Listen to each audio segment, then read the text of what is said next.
Welcome to the podcast, Restore Yourself, Restore Your Marriage, where it's all about discovering the thoughts that get you in the mood, the thoughts that get you out of the mood, and how creating a deeper connection with yourself creates a deeper connection with your spouse. I'm your coach, Shelly Anderson, coaching you through life, love, and intimacy. Ta-da! This is episode number 107. 3 ways to reconnect when you've been distant. Distance makes the heart grow fonder. That is an original by the one and only Nick Anderson. And that's out of context too. I don't think that's what we're talking about. That's like geographic distance. We're talking about like when you're like in the same room together, but you feel very far apart. Yes. When it's cold outside and inside. You mean like when you give me your stink eye? Yes. The stink eye? I look at the stink eye and I'm like, oh boy, I did something naughty or bad. I don't know what I did, but it deserved the stink eye. Yes. Or sometimes we can just distance ourselves, right? Because I think we know by now, especially for anyone who's listened to this podcast for any amount of time, like we make a lot of assumptions as humans. And usually our assumptions are incorrect. That's and true. we do this through our thoughts. And so anytime we have a thought about our spouse that we think they should have known something better or done something different or said things in a way that is to our liking, those are all of those little things that can create that distance. And it may start off small, but it can grow. No, here's another thing. We make assumptions all the time, right? Yes. So one of the things that happens for me personally is if she gives me the stink eye, or if she doesn't answer a question the way I want her to answer the question, or if she doesn't give me a compliment I want her to compliment me with, or if she doesn't do something that I want her to do, all those things are expectations, right? Yes. And so we make assumptions when the other person doesn't meet our expectations. Yes. That's so true. So remember that line. We make assumptions when the other doesn't meet our expectations. So anytime that you respond differently than I expect you to, like something's wrong. What's wrong? What'd I do? Can you just tell me? And you won't tell me because nothing's wrong in your mind. But in my mind, like everything is falling apart. We've hit the iceberg and we are sinking. We're going down. We're the Titanic. Right? We're going down. Yes. And you're like, da, da, da, da. And then you look at me, stink eye. And I'm like, stink eye again? And of course, you're just like dealing with whatever you're dealing with. And I'm making assumptions because I'm not getting what I expect. Yes. Or what I want. Yes. This happens all the time. All the time. And it creates like these cycles that we get into. And if we don't know how to get out of that, it can feel very daunting to even start to approach it, right? Sometimes we'll end up thinking like, man, it's been a few days or it's been a few weeks. Like, I don't even know how to get back to, feeling close again. Or we think whatever the issue is, even if it hasn't been discussed, somehow it's too big to just reconnect. Yeah. Well, isn't it sad that the scenario that I laid out from my personal experience, and that I laid that out because that happens more often than not. Yeah. When we become disconnected, usually it's because of something that I was expecting that I didn't get. Yeah. And an assumption or something. And so when I start down that path, then I start to horribilize everything that you do. So everything that you do that is maybe on the line or on the cold side, I'm going to blame you for. And then the blame starts. And it's just this spiral out of control. You're going down. You're going to crash. Right. Like you're going to crash hard. Yes. And if you don't get out of that, lickety split, then it's going to be a problem, right? Yeah. And what am I going to do? You're going to react, and then I'm going to react to I'm you. going to start looking at other girls. I'm going to start looking out like, what can I do to make her mad? Just kidding. I wouldn't do that. Well, sometimes. Yes. The make you mad part. Yeah. Yeah, it's true. I think if there are things that are left undone, unsaid, unresolved, it creates and it kind of allows those negative feelings to brew and to percolate and to get larger, and yet we're still trying to keep those things down. And so today we're going to talk about how to reconnect and get back to being close, even if we don't have a full laid out plan of how to do that. Can I add one more thing? Yes. Because I think this is important for everybody because, look, you do this. Whether you think you do or not, you do it. When I'm going down that spiral, I want you to fix it. Yes. Because in my mind, you made it wrong. It's my fault. It's your fault. Right. When I'm blaming, it's your fault. This is the beauty of life coaching. This is why taking a step back and checking your own thoughts is so important. Yes. It's so important because I know that when I'm going down this path, I know what I'm doing. Yeah. And so I can catch myself faster. And the more I practice it, the better I get at it. Yeah. Doesn't mean I don't do it. Right. I still do it. And I think that's such a good point. Like, we're life coaches, but we're also human. Yes. And I think this is a good point for everyone to take to heart, because as you're learning these concepts, you're also human. So just because you know it doesn't mean it's perfect every single time and you never fall into just natural human instincts. We all do. But having the knowledge allows you to not fall for a long amount of time and stay in a bad place for a long amount of time.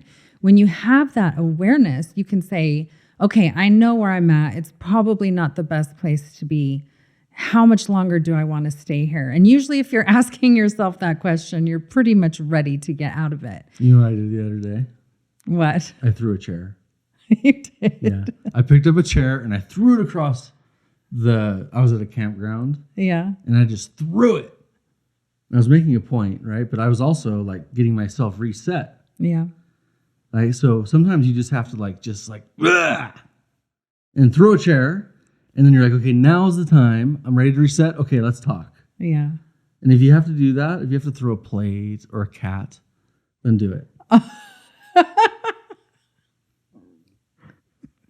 No. Don't throw cats? No cats. Okay, I was going to say a kid, but cats. No. No living things? No things. Don't throw anything. Don't throw she things. says don't throw anything. No, don't throw things. If you are angry, go get in your car and scream it out.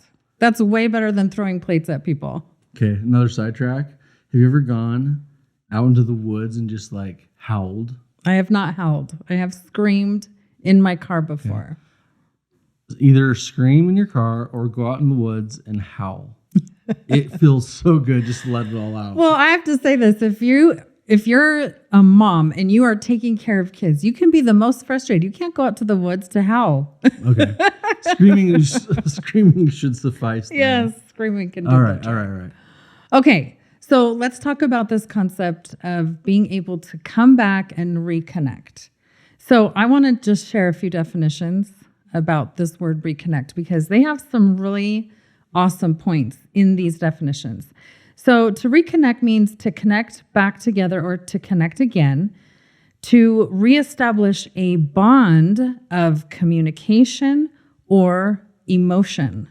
Now that's the definition that really stood out to me, but there's three more.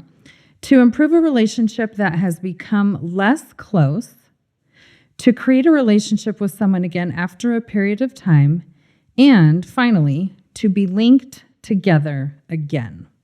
Now, do these things that want to reconnect, they have to want to reconnect, right? Yeah. So dig deep. You want to reconnect. Yes.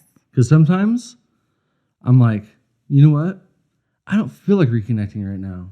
I like being on this lonely island. I like being by myself. She's leaving me alone right now, and I'm going to take advantage of that. But are you really happy? My answer is no, I'm not. I'm miserable. But for some reason, I like to torture myself. Why do we do that to ourselves? Don't torture yourself. Dig deep. Find a reason to reconnect. Once you reconnect, you will feel so much better than this little bit of pleasure you're getting from like twisting the knife. Okay? That's so true. Dig deep. Okay, so I want to focus with our first piece of advice on how to reconnect. I want to base it off of this definition to reestablish a bond of communication or emotion. So I want to talk about a way to communicate when you've been distant, because that's not always easy. Are you blaming me for being distant right now? No, there's zero blame. Okay. So I think sometimes when there has been distance, it's like you don't always know what to say or what to do. But if we just come back to the basics, I think this can be really helpful. And this is going to sound so simple, but it can be super powerful. You said but. Yeah, that's right, I did.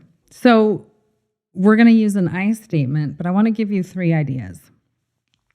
And one is going to be the most obvious because we're going to actually use the word reconnect. Okay. And the I statement goes like this: I really want to reconnect with you. That's super sexy. I love this I statement because number 1, there's no blame. No. Number 2, you're expressing something that has a lot of beautiful sentiment behind it. You're talking, I mean, at least for me, when I think about this, I think about there's so much wrapped up in this concept of reconnecting. You're communicating that you want to reconnect with your spouse. And you don't have a full plan laid out, and that's okay. You're just saying that this is something that you want. It's simple, it's direct, and there's no negative connotation with what you actually want in that statement. And from my point of view, the man's point of view, I think that is a very safe thing to say. And that's something that we want to hear. Yeah. Because we want to be desired. Yes. Right? Not just sexually. And remember, this is beyond intimacy. This is beyond sex, right? That will come whenever it does. But this part of it, when you come to me and say, I want to reconnect, I'm like, awesome, game on. Yeah. I'm there. Yes. Now, for me also, that's also going to bring a lot of like energy into my loins. Yes. Okay? Like, because probably will it's do that. exciting. And that's usually what happens to men when they start to reconnect with their wives. Even though that with practice, you'll realize that that isn't the first thing you go to, right? You need to back off a little bit. But that might be a good thing. Well, and I don't think okay, so there's nothing wrong with that. Right. I think what matters is that you have the awareness of it. Like, okay, there's my body. Like, there's the arousal in full effect. Yeah. Recognize it, and you don't have to judge it, right? Like, it's neither, it just is there. And it doesn't mean from a male's point of view, it doesn't mean you have to act on it right then and there just because you feel it. You know, when I was in like junior high, someone told me something about girls. They said girls like the chase, right? They like that challenge. And I never thought that. I just thought, back then I thought, oh, you either like someone or you don't, and, then they connect. And I thought it was really simple. But I bring that into marriage, and it's way more complicated than it was back then. Yeah. But there can be a little bit of a chase and a little bit of a challenge in marriage too. Yeah. And it's kind of sexy and it's kind of romantic to get back on that path and know that you still have a few, miles to go. But those miles are awesome miles. Yeah. Because you're starting to connect. And when you start connecting, that is when you're back on the intimacy trek. Yes. And again, the intimacy trek does not mean physical intimacy. It starts with the whole emotional and spiritual side. And you're starting to come together and like really starting to weave yourselves together again And that is such a joyful place to be. Yeah, it's so true. The other two examples I want to bring up as far as reestablishing this connection through communication is another I statement that is similar. And it goes like this: I want to feel close to you again. Sexy. Another really good one. And I think this way of communicating is so empowering. And I think it's really good also just for anyone listening. Again, this is the power of using an I statement where it's not selfish, right? There's no selfishness. You're not saying, or I'm not saying, hey, here's my list of all the things I want you to do so that we can reconnect. It's not like that at all. It is a simple statement of what I really am desiring for our relationship. Can I say something about that comment too, or about that statement? Yeah. You may be in the middle of a conversation about, let's just say that you're talking about sex and how you don't want to have sex with me. Yeah. And you're disappointed with kind of the way I've been approaching it, right? Because you want me to approach it more the way that you want me to approach it, and I'm still learning. Okay. Okay? Yeah. But we're in that conversation, and it's hard. But when you say that to me, even in the middle of that conversation, I know it doesn't mean that you want to have sex with me right now. And it doesn't mean that all of a sudden you just want me that way. But I still know that you love me and you want to be close to me. Yeah. And that's huge. It's almost like a reassurance.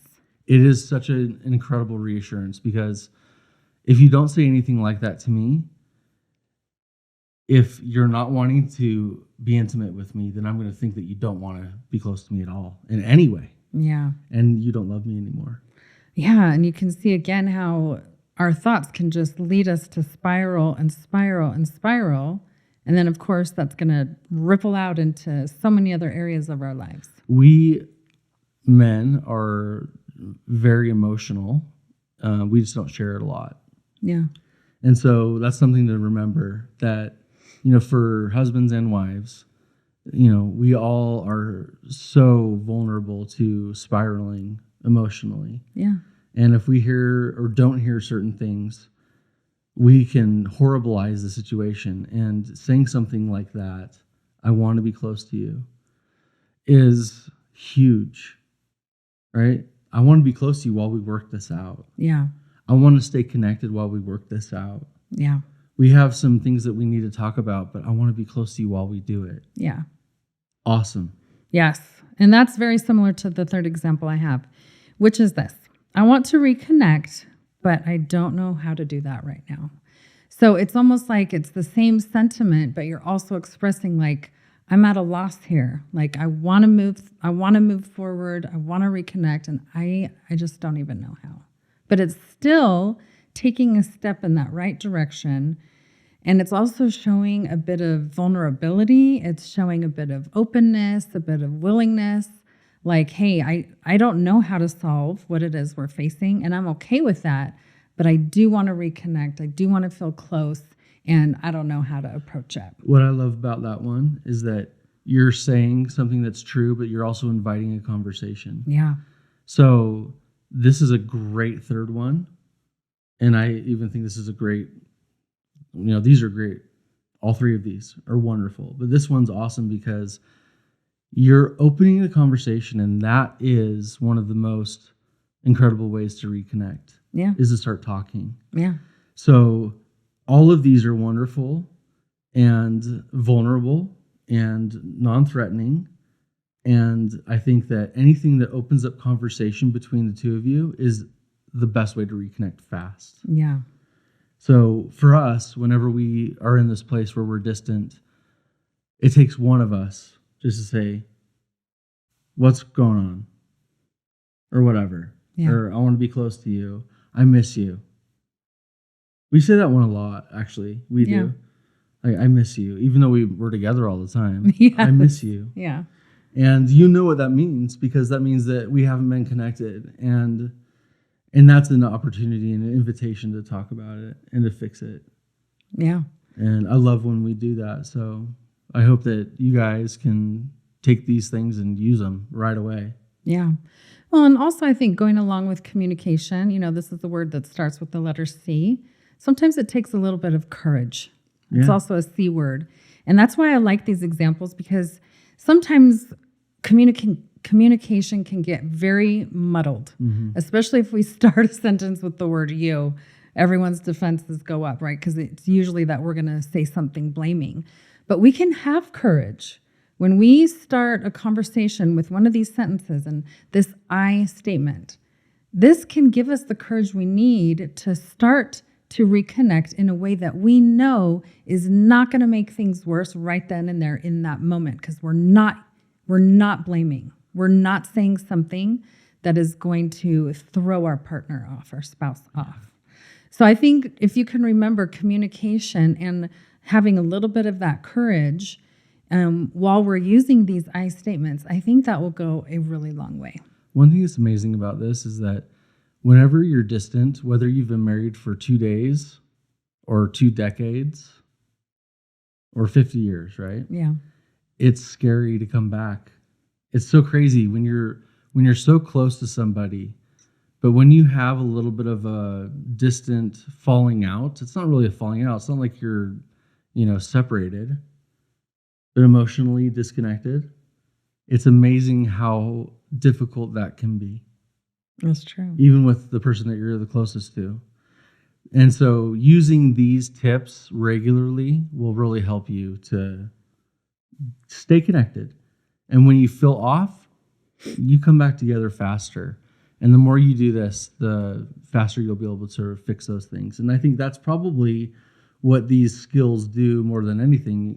We're not teaching you how to be perfect, right? You're not going to be. No, because like we've talked about so many times, the goal isn't never to be mad or never to have Right. negative feelings. It's to accept that in relationships, there's always ups and there's always downs. Yeah. And it's not to ignore it or deny it. It's to say, hey, we're in a down right now and that's okay. How long do I want to be there? Yeah, I'm kind of bored of this. I don't like it anymore. And now I want to get back up. So you have your circumstance, right? You can't change. It is what it is. After that circumstance, then you start to make choices. And so your thoughts come after that, your feelings, your actions, and the results.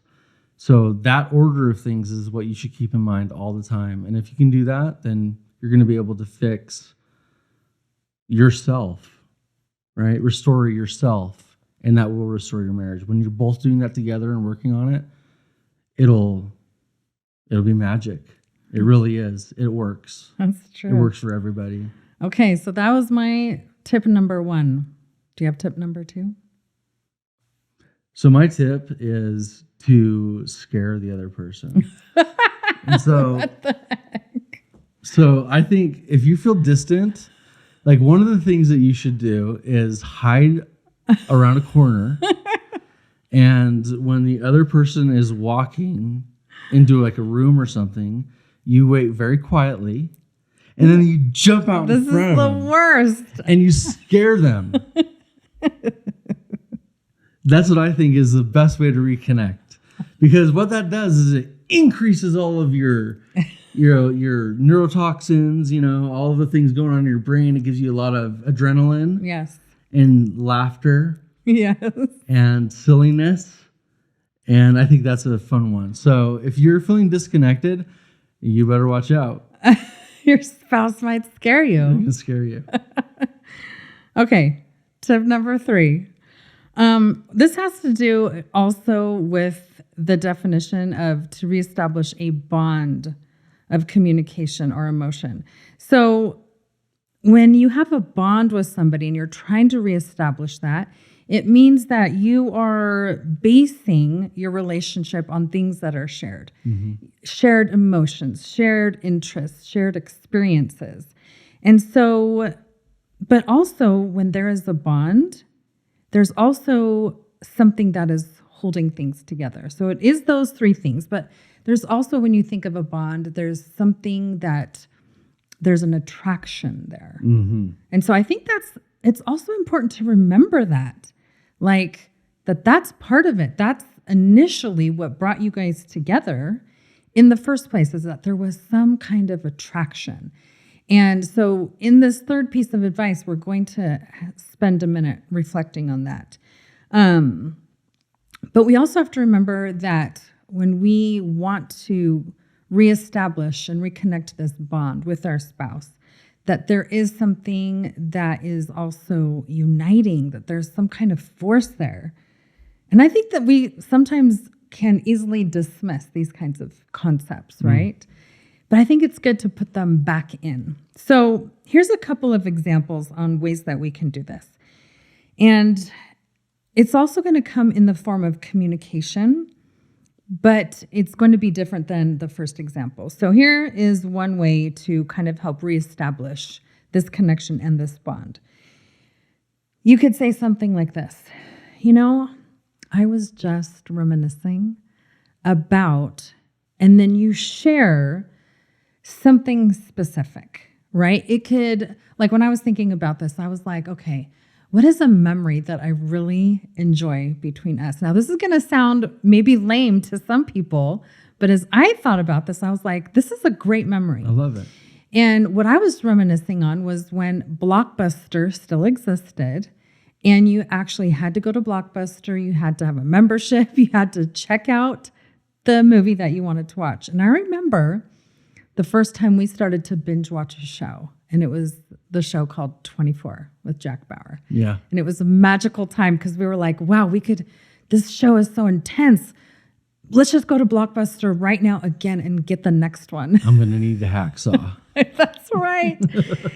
And then all of a sudden we were like, we're binge watching something. That was like our first experience. And this was like right after we got married. I think we'd only been married a year or something. And I was like thinking about that. And I was like, that was such a fun time in our marriage. And I hadn't like thought about that for quite some time. Just that experience, that moment of what that was like and nostalgia. It was a lot of nostalgia and how fun it was for us to get all excited to go to Blockbuster and hope that they had the next one for us and that someone else hadn't checked it out. Sometimes that happens. Someone had checked it out. Yeah. And then we had to be bummed about it together. And when are they bringing it back? What's it do? And we would follow up on that. Yeah. Okay, the next example of that would be, remember when we used to, and then you give an example. And so, again, Can I say something about that? Remember when I used to, right? Because you could find yourself in a blaming state. Mm-hmm. Remember when you used to make me dinner? Right? Like, yes. Just be careful with that one. Because you can end up in a weird place with that one. Yeah. But just if it's well intentioned and coming from the right place, you're not going to say something like that. Yeah, and I think maybe something to keep in mind with that one is that it would be a we thing. Remember when we used to do this. Right. So to be able to have those good memories. Okay, and the third one kind of has to do with this concept of the attractiveness, right? So I thought it would be also really valuable to reflect on a time when you were dating. And so as I was thinking about this, I was like, okay, so we could communicate a specific memory from when we were dating. So one that came to my mind was I was just thinking about when we were dating and we went to the art galleries in Park City.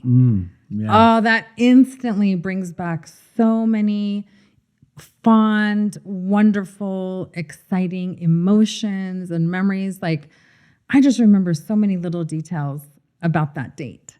And they're so fun to go back and think about. And it helps when you've been feeling distant to reflect on those wonderful moments. It brings that spark back without me, again, having to give you a list of like, hey, do all these things to get the spark back. Remember that candle we bought? Yes.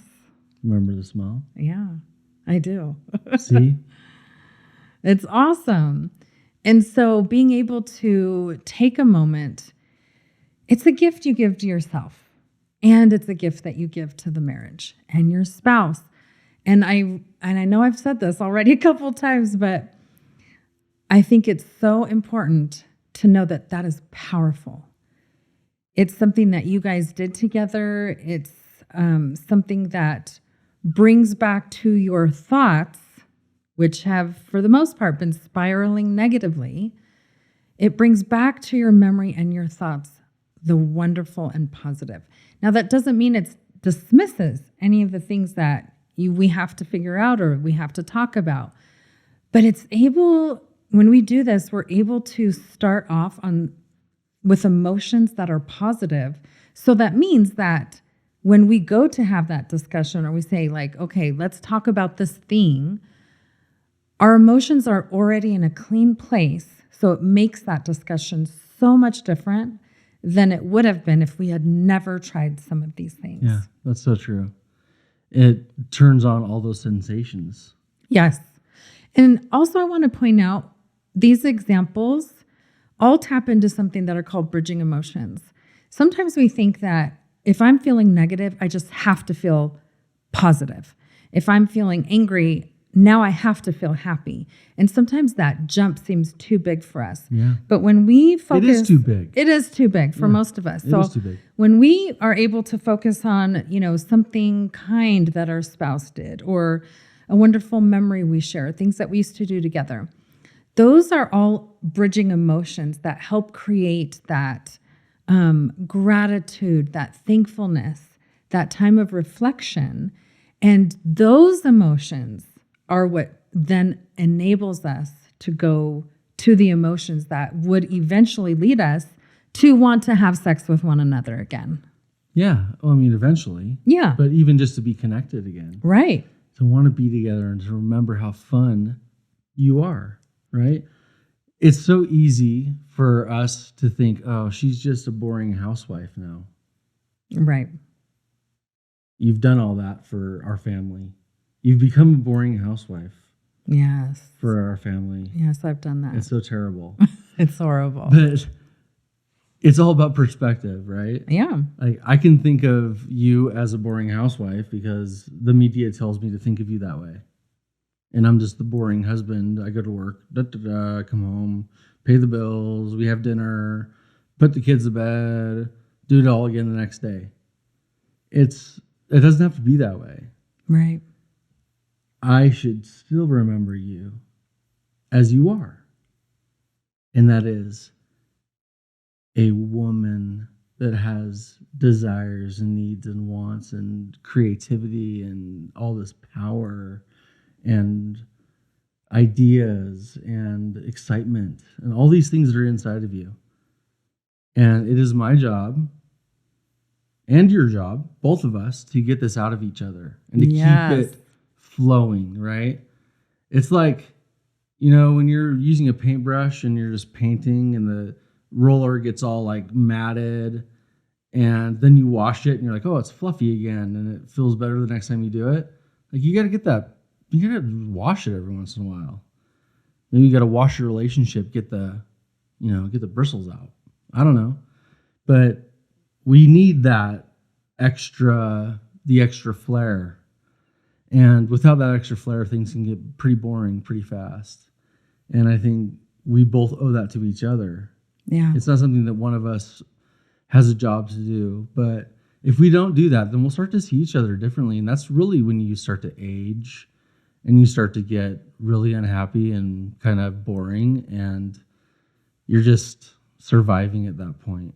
Yeah. And so many couples that we talk to are at that point where they're just living. And they're not really living, they're just living. Yeah. But come on, like there's no reason not to live, right? Like get the scrubbers out and let's, figure out our relationship and remember all of the fun things that we used to enjoy. There's no reason why those things shouldn't be enjoyed again. And there's more to enjoy now.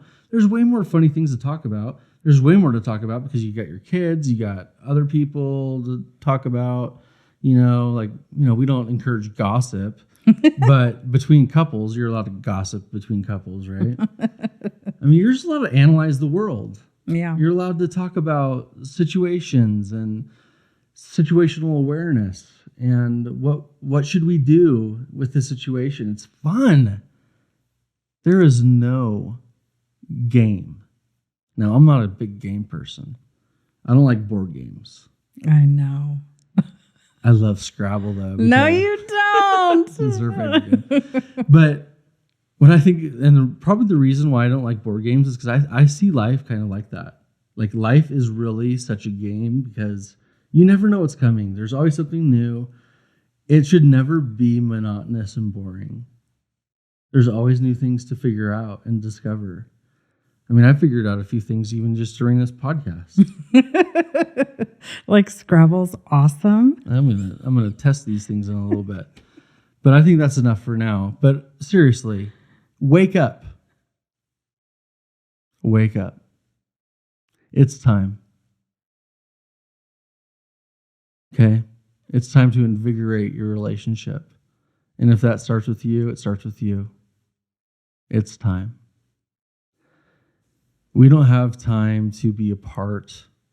No, we're going to because hard times are coming. But now is not the time to be distant. Now is the time to be connected. Yeah. And as we get to the end of this podcast, I'll just end with also something that you just said that I wasn't planning on saying, but I think it's important to just also be aware of what's happening in reality too. As I went to the grocery store the other day, I don't have young babies, so I'm not looking for formula or anything like that at this point. But I just noticed the shelves just with far less food than I've ever seen since we've been married, and that's over 20 years. And there were certain supplies the last 2 weeks that normally I never consider as difficult to get, and things that that never crossed my mind. I'm like, that's really hard to find these days. And so I think what you're saying is an important thing to remember in these days, that our marriages are going to be vital in what's coming ahead. And when things get tough, and if food does start to become more scarce, like is being predicted, we are going to need these skills to be able to maneuver that for our family. Yes, you will. We all will. And we'll be here for you to help you through it. And maybe some of our topics will match some of those challenges that we're facing. But there is no better team than a strong married couple. Yeah, that's so true. So use this next week to really think about that. Think about your guys' future. Think about the future of our country, of the world, all of those things, and keep them in mind. And reconnect with yourself, because the more that you are able to do that with yourself, the more you're able to do that with your spouse. Thank you so much for listening today, and we hope you will join us again next week.